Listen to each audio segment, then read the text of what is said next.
Yo, HBO Max is really winning right now. It seems like they have another good one on their hands, and I'm excited to talk about it.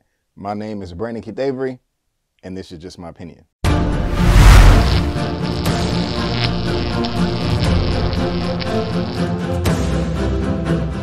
Hey, what's going on, everyone, and welcome back to another episode of Just My Opinion. Thank you so much for tuning in. I really do appreciate it. For my staircase on HBO Max recap and review for episodes 1 through 3. And if you happen to like this video, please go ahead and give me that thumbs up and subscribe to the channel. And let me know, do you have a subscription to HBO Max? Have you heard about this show? Does it pique your interest? Do you like the cast? Do you like the plot? Do you like the story? Do you like the marketing that has been delivered to you thus far? I can say to myself that I'm loving it, even though this did sneak up on me, and we're going to get into it. This is going to be a review for episodes 1 through 3, and I'm going to talk about spoilers. I'm not going to recap all 3 episodes. That's like 3 hours of television right there. But I will, talk about some plot points here and there, talk about my likes and dislikes, and recommend if you should watch this series or not. Now, I was going to come over here and say, hey guys, if you are liking the series or if you are liking my videos, let me know, and I will recap each of these episodes each week. But I don't care. Even if all of y'all tell me, Bree, this show sucks, and you downgrade the video, do the thumbs down and be like, we don't want you to recap it, I am going to recap it as well each week, because guys, I'm just going to let you know right now, I'm absolutely loving this show. This show is super fire to me. It's super dope. This is some of the best television that I've seen on TV in quite some time. Like, it has been a while since I have been this entertained and drawn in from not just some of the characters or a few aspects of this television show, but the whole aspect of the whole arena. Everything about this show, I am loving it. Now, the staircase can be described as a biography, a crime, and a drama. I'm also going to throw mystery in there. It is based on a true story, and I didn't know that until recently. And it tells the story of Michael Peterson, a crime novelist accused of killing his wife, Kathleen, after she is found dead at the bottom of a staircase in their home, and the 16-year judicial battle that followed. And guys, Kathleen is being played by Toni Collette, and Michael Peterson is being played by Colin Firth.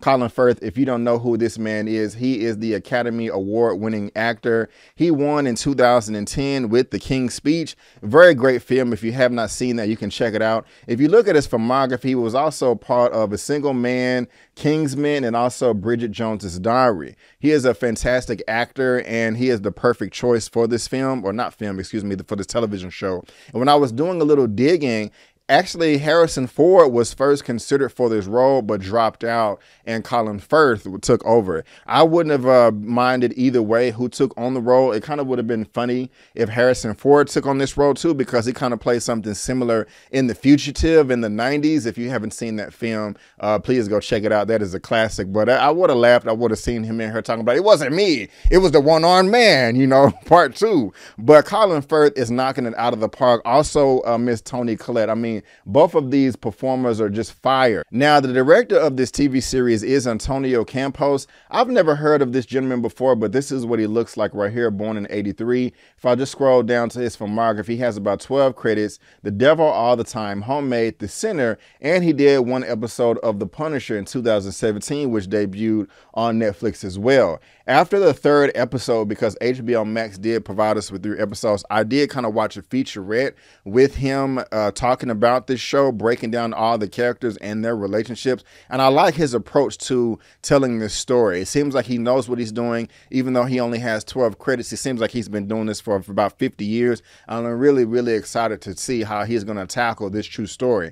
And since this is based on a true story, I do not know how it ends. It spans from the years of 2001 to about 2017. And that is a long time. I mean, majority of it, well, I don't want to say majority of it. Right now in the first 3 episodes, we're just kind of focusing on the 2001 aspect, from just a few weeks before Kathleen's death to like a few weeks or a few months before her death to a few weeks and after that. But afterwards and throughout this TV series, these first 3 episodes, we also are bouncing back from 2001 to 2017. And so as I'm watching that as a viewer, I'm just so captivated and drawn in, just saying to myself, wow, how does this end? All this stuff is taking place in 2001, but we have something going on in 2017 2017 as well. Is he innocent? Was he found guilty? It seems like he's moved on with his life with some of the characters that he's interacting with, and those are just more elements to the story that has drawn me in, just trying to figure out this puzzle and exactly what went on at the bottom of this staircase. And so, guys, I'm loving this so far, and one of the things that I'm loving about it is the timeline, the way they are telling this 16-year judicial system. Majority of it is bouncing back and forth between a few weeks and months in 2001, but we do have that 2017 some of those reenactment scenes to where you're like, wow, what is going on here? I really don't know. And since this is based on a true story, I'm not gonna look up to see what happens. I want to be surprised by the show. I honestly don't know if Colin Firth's character Michael Peterson is innocent or not. Like at the middle of episode, when I'm thinking, okay, this guy is innocent, and again, this is going to contain spoilers. You know, he called 911. He was in shock, and Colin Firth was just doing a great job with all the acting. I'm like, this dude is shocked. You know, he's distraught. He just lost his wife, and all these things are attacking him at one time. But then at the end of episode 1, I'm like, maybe he did do it. But then in episodes 2, I'm like, no, he didn't do it. But in episode 3, I'm like, well, he did do it. And that's just really interesting because nobody really, well, if the first time if you're hearing about this story is watching these episodes, nobody really knows, okay? And please don't spoil it in the comment section about what really happens, because I really want to enjoy this, you know? I didn't even take notes when I was watching all 3 episodes because sometimes that can be distracting and take away from the experience. I just wanted to watch this as a regular person, you know, and not just have to do that, because I just wanted to enjoy it. And I took some notes and looked up some stuff afterwards, but nobody really knows, like I said, and I just want to be surprised by this in the ending conclusion. And what's great about it is when the show first starts off, everything seems organized and perfect within this family. And we all know that all families have drama, but it's a large family. And I don't know how many kids he has biologically, excuse me, but I'm assuming that all of these are his biological kids, and all of these are Kathleen's, all of her, Toni Collette's character, all of her biological kids. And they're sitting at the table. And this is just so ideal. Just because people sit at the table and have dinner and fellowship after every meeting and school and work and all that doesn't mean that they're perfect, but this show is presenting this family as they're perfect. They stick together, they communicate, they love each other and respect each other, and nothing is going on. But as each 10 minutes pass by, the layers are just pulling are coming apart in this family dynamic, and you're seeing all the cracks, which is fine. I'm not judging anybody here. No family is perfect. Nobody is perfect, you know? And so that's just unrealistic right there. But when something just seems so great on the surface, but actually because of this murder, you're getting deep into the family, figuring out what was going on. I mean, this man found his wife at the bottom of a staircase, but we found out that his previous wife, Patty, when they lived in Germany too, he found her at the bottom of the staircase too. It's like, what the hell is going on? You have to be guilty, but is that just like a hell of a coincidence?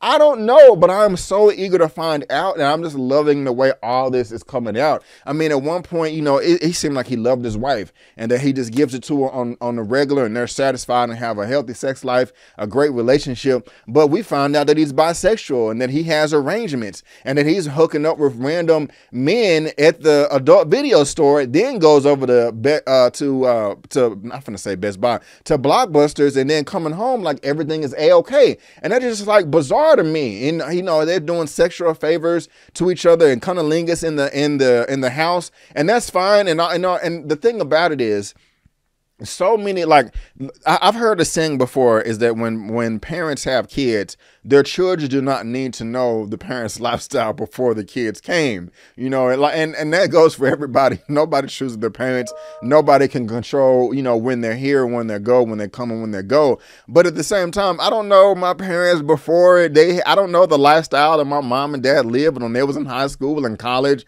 and their young adult years, if they was the greatest people on the earth or the scum of the earth. I pretty doubt that they were the scum of the earth, but I'm just saying, I don't know. I just know them as my mom and dad when they was here. I mean, I know my aunts and uncles and his older brothers and sisters, and you know, you get what I'm trying to say.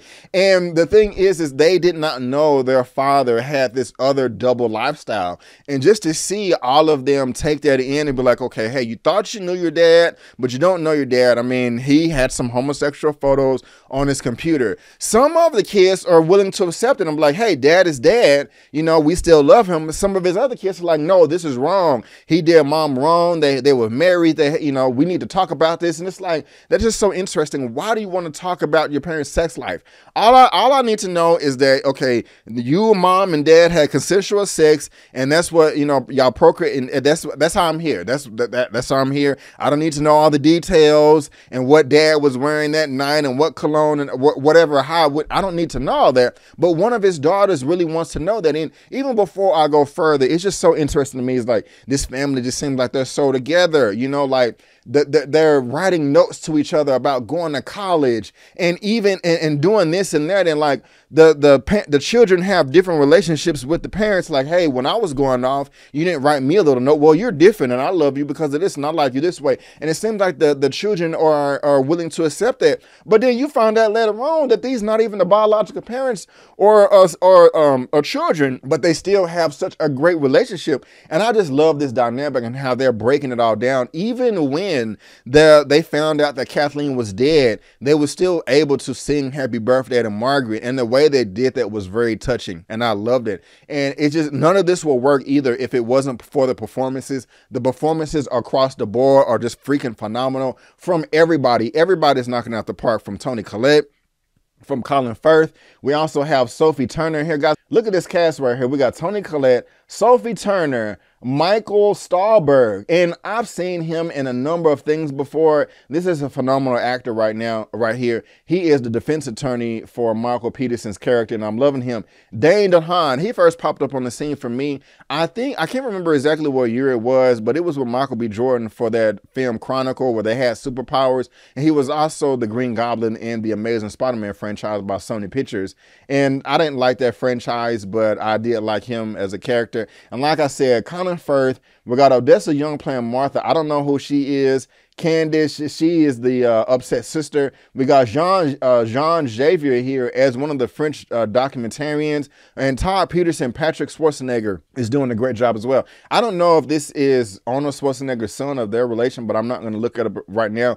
But let's just talk about Vincent Vera-Mignon right here as Jean Xavier. Like I said, this is based on a true story, guys. And in this series, they did a real life account of a documentary, and that's kind of what this is kind of centered on as well. And the documentary is on Netflix right now called The Staircase. This came out in 2004 and 2018. And this picks up in episode 2 of this HBO Max series, to where this is worldwide news now, where Michael Peterson, a novelist, murdered his wife, and everybody trying to figure out what's going on. But they have this Staircase documentary that is being made in this HBO Max. And here is the actual real thing right here. And I haven't watched this right here. And I'm probably going to watch it when I'm done with the HBO Max series. But the high-profile murder trial of American novelist Michael Peterson following the death of his wife. And the guys, there are just so many different twists and angles to them trying to break this down. At some points in time, you got these characters by the name of Jim and Freda. They are they're representing the state. They are the prosecution trying to pin this on him. And guys, we have no murder weapon at all. There is blunt force trauma. But there's no, her skull is not fractured. How does that happen? They can't find a weapon. And they think they find a weapon at the end of episode 2, where Candace is like, oh my God, it's the fire poker. And she goes and beats the pillow. And I'm thinking, okay, he must have put a pillow on her head and then beat the pillow. But at the same time, how does that explain the lacerations on her face? And even when they're doing the reenactment scenes, how they're going in there, and the coroners, I guess, or the I don't know the exact title of these people, but they're just reenacting the scene like she fell here, then fell down again, and she's coughing up blood, and now she's gargling her blood. At some point in time, I was thinking that the bats killed her. Maybe it was a combination of all three of these things. We don't know. At some points in time, Colin Firth's character, Michael Peterson's story, is adding up like 1, 2, 3, 4. Other times there's holes in it. So I'm just like, what is going on? And guys, the score for this whole thing is phenomenal too. I don't know who did the score for this, and I'll go ahead and look it up right now, but they did an amazing job as well. There was so many edge of my seat moments to where I was just pulled in, like, what is going on? And I was talking about the defense attorney earlier, and sorry about jumping around, and how they're just trying to pin. Okay, so I'm gonna get back to that. The series music is done by Sonder Jurini. Jurians, and Danny Bensi. Those are the people that are doing the music. And so I just want to give them some credit where credit is due, because that is something that has stood out to me.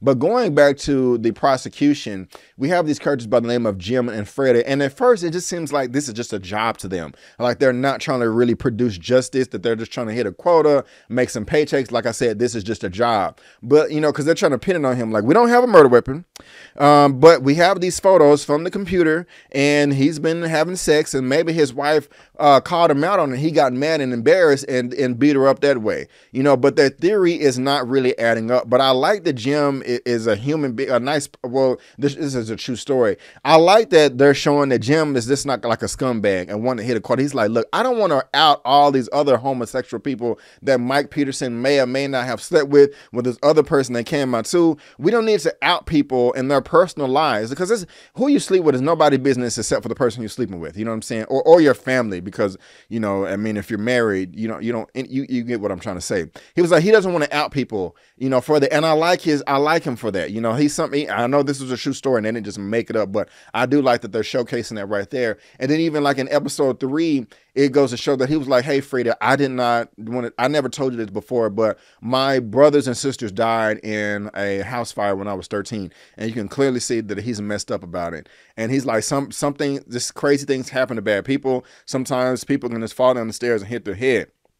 But this was not an accident.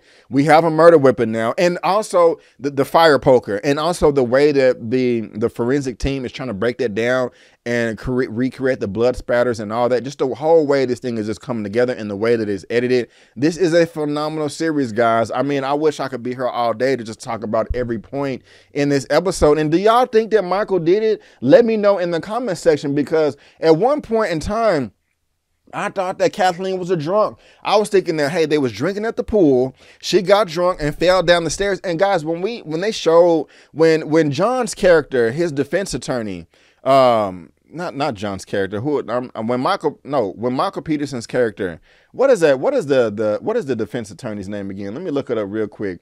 David Rudolph, Michael Stahlberg, when he was like, okay, hey, we have all this evidence, information. Let's just try to break down exactly what happened. They was at the pool. The wife came in. She was tipsy, fell down and hit her head. When they were showing that and then showed her actually slip in all the blood, that was so difficult to watch. I was like, man, and I was like, this is like episodes 1 or 2, and they're already showing us what happened, but that was just his account of it. That was just his recollection of it. But I still just like the way that was showcased, and it was just like, I'm just so amazed right now with this show. But I thought she was drunk too, because first of all, they made her seem like she was an irresponsible person because she had the neck brace at the Empty the Nest party, and I think it was September 18th, 2001, kind of at the beginning of episode, kind of the beginning and middle of episode 1.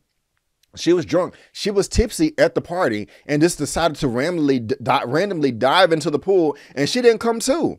And that's just not responsible. I mean, like, what if she was there by herself? She could have drowned. But then she wakes up on September 11th in the hospital with the neck sprain. So I'm like, okay, this is a clear indication that it was an accident, because they're showing her being drunk right now. But then the autopsy came back, and it's like, she was not drunk. She had some volume in her, a few sips of alcohol, but legally she was not drunk.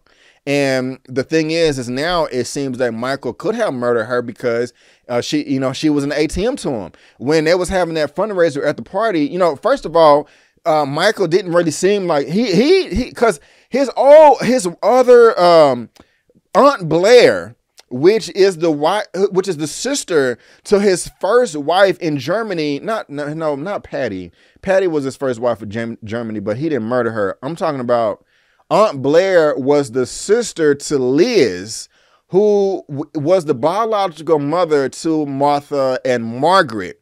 And in the first episode, Aunt Blair called Margaret or Martha, and when she was on the phone, it was Sophie's character. Y'all know who I'm talking about.